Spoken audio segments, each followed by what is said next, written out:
À bord de cette ambulance, qui s'apprête à quitter le parking, Marion et son coéquipier, Florian.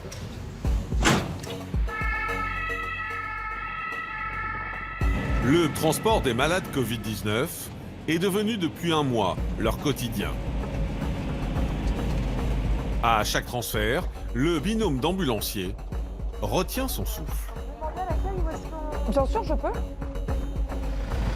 Mais celui qu'ils ont effectué depuis la gare de Brest les a marqués à tout jamais.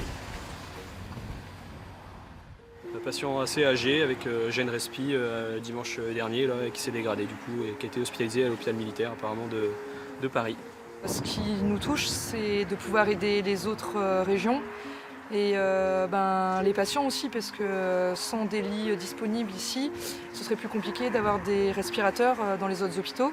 Donc là, on se dit qu'on a énormément aidé la nation. C'était intéressant à voir et j'espère que les patients vont aller mieux et qu'ils pourront rentrer chez eux par la suite. Donc on n'a plus qu'à réarmer notre ambulance correctement et elle peut repartir pour un tour. Si jusque-là, le plus gros travail des ambulanciers était d'accompagner des patients pour des soins divers, ils sont désormais, eux aussi, en première ligne face au coronavirus.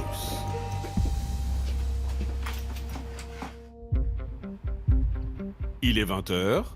Marion et Florian, gérants de la société d'ambulance, laissent leur garde à l'équipe de nuit. Régis, 37 ans, et Caroline, 35 ans. Tiens, attention à toi. T'as rajouté les gants? Ouais. On peut pas dire si les nuits ça va être si on va avoir beaucoup de boulot ou pas quoi. C'est assez fluctuant. Normalement ça devrait bouger, un minimum. Bon, et l'ambulance est opérationnelle. Et il ne faudra pas bien longtemps à ce binôme avant de recevoir sa première intervention de la nuit. 10 jours? D'accord. Bah oui, je veux bien croire. Hein. D'accord, bon ouais, c'est un suspect bien presque bientôt avéré quoi. Ok, très bien, et on est parti. Merci, salut. Donc là on part pour une suspect Covid. Mais le patient, donc c'est un patient qui a été vu par SOS Médecins ce soir. Il a des difficultés respiratoires ainsi que de la fièvre, une toux. Et il a les symptômes déjà depuis 10 jours. Et sa fille a été positive au Covid. Donc là, on part sur une suspicion de Covid qui va être avérée rapidement à mon avis. Voilà, là, c'est protection plus quoi. Caroline et Régis se mettent en route. Ils se rendent dans un foyer où le danger est bien présent. Alors, les ambulanciers profitent du trajet pour peaufiner leur protection. Alors ce que je vais faire, Régis, je vais te laisser aller voir. Et si le patient ne peut pas se déplacer de lui-même, il a 71 ans, donc j'ai quand même des gros doutes. Et qu'il est en difficulté respi, si tu n'arrives pas à gérer tout seul, je me mettrai en combi jusqu'à le transférer dans l'ambulance, quoi. Bon, là, c'est l'heure de s'habiller. D'aller aider le collègue. C'est donc Florian qui va aller au contact du patient qui est soupçonné d'avoir le Covid-19. Et il s'équipe en conséquence. Ce que je vais faire, c'est que je vais monter le kit avec moi, si besoin de moi. Mais bon, là, la personne, elle a déjà de la fièvre, de la toux, une difficulté respiratoire depuis 10 jours. Donc à mon avis, là, elle doit vraiment pas être bien. Donc j'ai mis des doutes quand même sur sa capacité à descendre d'elle-même. Caroline reste derrière la porte pour prendre les informations et faire ensuite le compte-rendu au SAMU. En temps normal, je serai dans la pièce avec lui et c'est moi qui poserai des questions. Et là, il fait tout et moi, je recopie, quoi. Donc là, c'est vrai qu'il fait tout. Au domicile du patient sont présents également son épouse et ses enfants. Qu'est-ce qui vous arrive, monsieur? Dites-moi. Quels sont vos symptômes? Qu'est-ce qui vous arrive? Depuis combien de temps?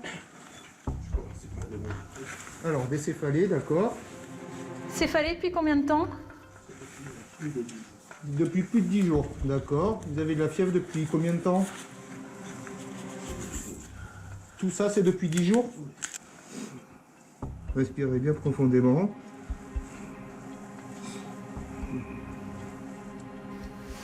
Alors, on est à 130 en pouls régulier bien frappé. Et la SAT, j'ai 85.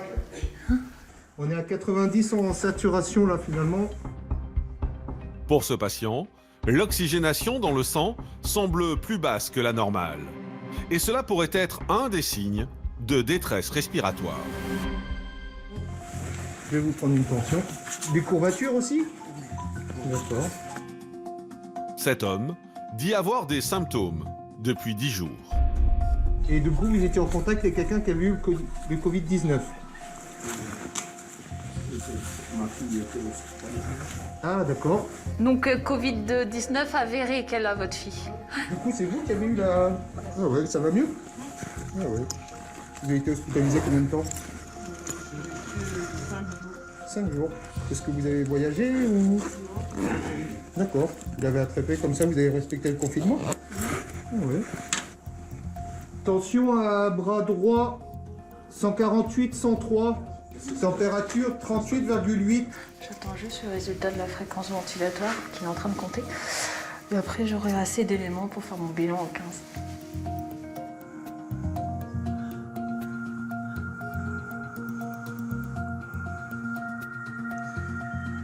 « 32. Merci. Est-ce qu'elle est ample quand même? Oui, ample et régulière.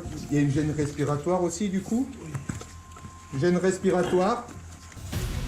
L'état de l'homme est plus qu'inquiétant. Après un rapport au SAMU, l'équipe décide donc de le transporter à l'hôpital dans les plus brefs délais. Ok. Monsieur, est-ce que vous pensez que vous allez pouvoir marcher jusqu'en bas, jusqu'à l'ambulance ou pas? On va vous mettre un masque, monsieur. Florian s'occupe de descendre avec le patient. Tenez-moi le bras. Si vraiment ça va pas, on continue pas et on prend une chaise. Pendant ce temps, Caroline prépare l'ambulance. Ouais, je me dépêche de préparer le brancard parce que ça m'évitera que le patient attende dans le dehors et d'être en dehors de l'ambulance avant qu'il monte. On est obligé de t'habiller, Caro. Pourquoi? Il peut pas... Oh merde. En fait, le monsieur peut pas descendre, il est beaucoup trop faible. Donc du coup, ma collègue devra en fait s'habiller comme moi, quoi, du coup. Donc on va le porter. On n'aura pas d'effort à faire, quoi. Bon, bah là, on va aller l'installer sur la chaise portoir. Et ensuite, je me redéshabillerai. On continue? C'est donc finalement à deux que Caroline et Régis transportent le patient jusqu'à l'ambulance. C'est bon pour moi. 1, Ok. 2, 3. Allez-y, monsieur. Allez-y, ouais. Et là, détendez-vous, Alors. laissez-vous faire. Il n'y a plus qu'à s'installer. N'ayez pas peur. Voilà. Je te laisse. Une fois installé à bord, il est mis sous oxygène. Vous avez l'oxygène, monsieur, là? Respirez bien profondément pour le nez, hein. Mon collègue va rentrer dans la pièce qu'avec le patient.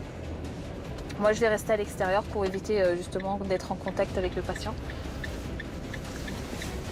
Et il va être pris en charge par des infirmières qui sont que là ce soir pour le Covid-19. Tout ce côté-là, c'est Covid. Et il va être testé hein, et il aura le résultat que demain par contre.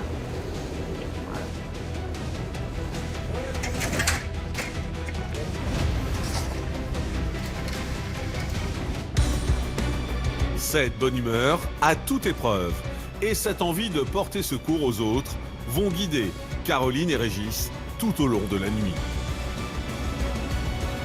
Des valeurs partagées par tous les ambulanciers de France.